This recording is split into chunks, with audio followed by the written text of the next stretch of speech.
Welcome back, everyone, to episode 16 of the Fame Files. This time, we're diving into a story that's both kind of celebratory and somber. The world of radio is mourning the loss of David Ace Cannon, one half of the long-running Ace and TJ show. Yeah, it's a story that I think really gets to the heart of what we explore on the Fame Files, the complexities of a life lived in the public eye. And we'll be looking at Ace's journey, not just the tragic circumstances of his passing, but how a small-town duo kind of climbed the radio ladder, the impact they had, and even Ace's unexpected exit from the show just months before his death. Yeah, it's a lot to unpack. So let's start back in 1993 in Louisiana. Ace and TJ, two single guys, just starting out in radio. What were those early days like? Well, what's interesting is they didn't just find a niche and stick to it. They started with characters, then moved into observational comedy. Even pulling off these wild stunts, there's this story about them having someone on their team try to land a plane with absolutely no experience. Okay, that's definitely grabbing my attention. So they were willing to push the envelope, be a little outrageous, but then they make this move to Charlotte in 1998, and suddenly they're the reliable morning voices for so many people. How do you reconcile those two sides? It is a fascinating question, isn't it? Because their story is about so much more than just the laughs. Ace and TJ were deeply involved in philanthropy, particularly with their Grin Kids charity. They sent children with disabilities or terminal illnesses to Disney World. Right, and there's that anecdote about how they were running it so informally at first, just collecting money and sending kids to Disney, that someone finally suggested they get legal. Yeah, it shows you how much it came from a genuine place. And this charitable side, it wasn't just a side project for Ace. He had his band charity case. That also raised funds for Grin Kids. So this was clearly a big part of who he was beyond the radio persona. So we have this picture forming. Funny, energetic radio personality, but also someone deeply committed to making a difference. Then fast forward to September 2024. The news hits that Ace is leaving the show. This must have been a shock to everyone. Absolutely. And the statement from their manager at the time was vague, mentioning a hope for a positive outcome for Ace, but not really explaining what was going on. Then in October, Ace releases an Instagram video. And for the first time, we hear directly from him about what he's going through. Working on himself, being separated from his wife, searching for healing. It feels like a really raw, honest moment. It does, and it reminds us that even those whose careers are built on connection and public persona are still human beings navigating very private, painful struggles. And tragically for Ace, this was just the beginning of a difficult chapter. Yes, because just a few months later, on February 5th, 2025, the news breaks.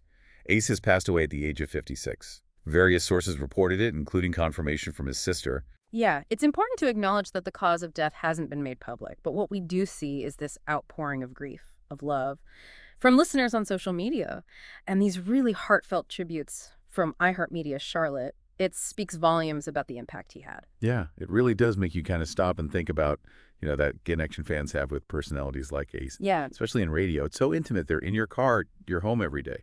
So it's no wonder people feel like they've lost a friend. It's true, and it's something we grapple with a lot on the Fame Files, right? This idea of parasocial relationships, how they form, the comfort they can bring, but also the potential for blurring lines.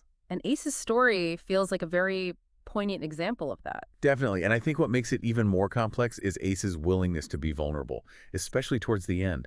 That Instagram video talking about working on himself, the separation, it's not what we're used to seeing from public figures even now. You're right. It challenges that polished image we often have of celebrities, reminding us that behind the mic, the screen, they're dealing with the same messy human stuff we all are. Absolutely. And it makes you wonder, about the pressure that comes with being on all the time, especially when you're going through something difficult personally.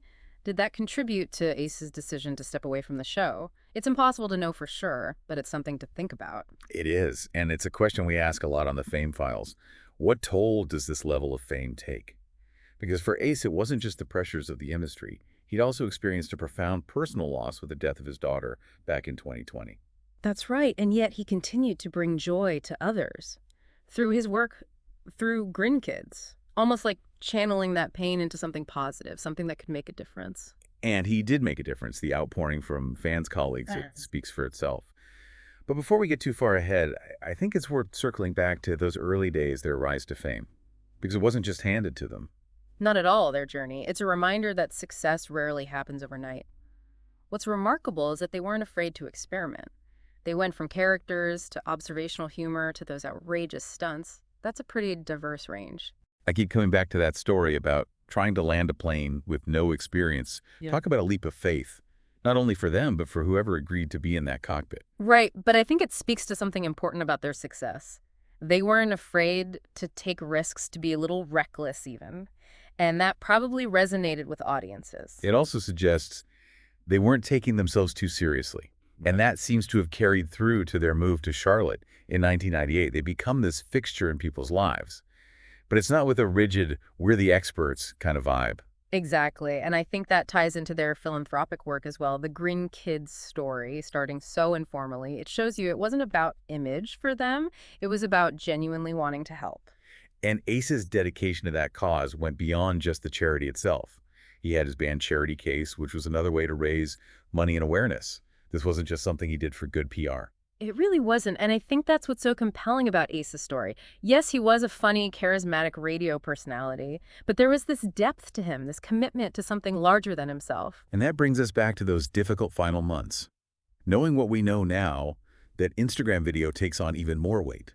He's talking about working on himself, seeking healing. And it makes you wonder, was part of that about reconciling the public persona with the private struggles? That's a really insightful point. Because even in that moment of vulnerability, he's still aware of the audience.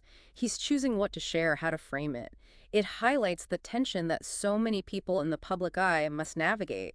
And it underscores what we try to do here on the Fame Files. Yeah. Just to look beyond the surface. Yeah. Because fame, it's seductive, it's aspirational, but it's also incredibly complex. And Ace's story is a stark reminder that there's always more to the story than what we see on stage or hear on the radio. Yeah, it makes you think about, I guess, the bargains we make, both as consumers of fame and as those who seek it. What are we willing to overlook? What parts of ourselves do we hide to fit the mold? Yeah, and on the flip side, what do we as fans project onto these figures? You know, we fill in the gaps with our own assumptions and desires, even if they contradict reality. And Ace's story, with its mix of humor and generosity and then this deeply personal struggle, it's almost like a microcosm of that. Definitely, because for years, he was this source of laughter, of lightheartedness. Yeah. Then we get these glimpses of something darker, more complex. And it raises the question, were we paying attention? Or were we choosing to see only what we wanted? That's a tough question, and I don't think there's an easy answer. But it is worth asking, especially as we continue to explore these themes on the Fame Files. Because it's not about judging either side, it's about understanding the dynamics at play. Right, because this isn't unique to Ace, this push and pull between public image and private reality. It's the undercurrent of so many stories we cover, and something listeners have told us they find fascinating, even unsettling at times. Absolutely, and I think Ace's willingness to be vulnerable, even if it was just a glimpse, it makes his story even more resonant. Because it acknowledges the struggle. It says, this is hard, even when you have what everyone thinks you want. So as we start to wrap up this deep dive, what do you think is the most important takeaway from Ace's journey? What's the thing that sticks with you the most? You know, I keep coming back to the idea of legacy. Yes, Ace was an entertainer, but he was also someone who strived to make a difference. Grin Kids, his band, even those outrageous stunts. There's always this undercurrent of wanting to leave things a little bit better. Yeah, it's a good reminder that fame is fleeting, that the impact we have on others, that's what endures. And I think Ace understood that. Even in his final months, he was still reaching out, connecting, trying to find his way. And that's what makes it all the more tragic, because he was clearly still searching, evolving. It makes you wonder what else he might have accomplished, how else he might have challenged our perceptions. It's a poignant thought, isn't it? That even in loss, there's this potential left unrealized. But maybe that's part of what makes his story so powerful.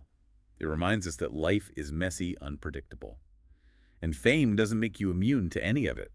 Well said. And I think for anyone listening who's been touched by Ace's story, whether through his work or through this conversation, it's an invitation to reflect on our own relationship with fame. What does it mean to you? What do you value in those you admire? And if you're interested in exploring these themes further, we encourage you to check out past episodes of the Fame Files. We've covered a lot of ground, from the pressures of social media stardom to the legacy of those who've left us too soon. Because ultimately, the Fame Files is about more than just the headlines. It's about the human stories behind the persona and the enduring questions about what it means to live a life in the public eye. Thank you for joining us on this deep dive into the life and legacy of David Ace Cannon. We hope this conversation has sparked some new thoughts, maybe even challenged a few assumptions. And as always, we invite you to keep questioning, keep exploring, and keep seeking out the stories that matter,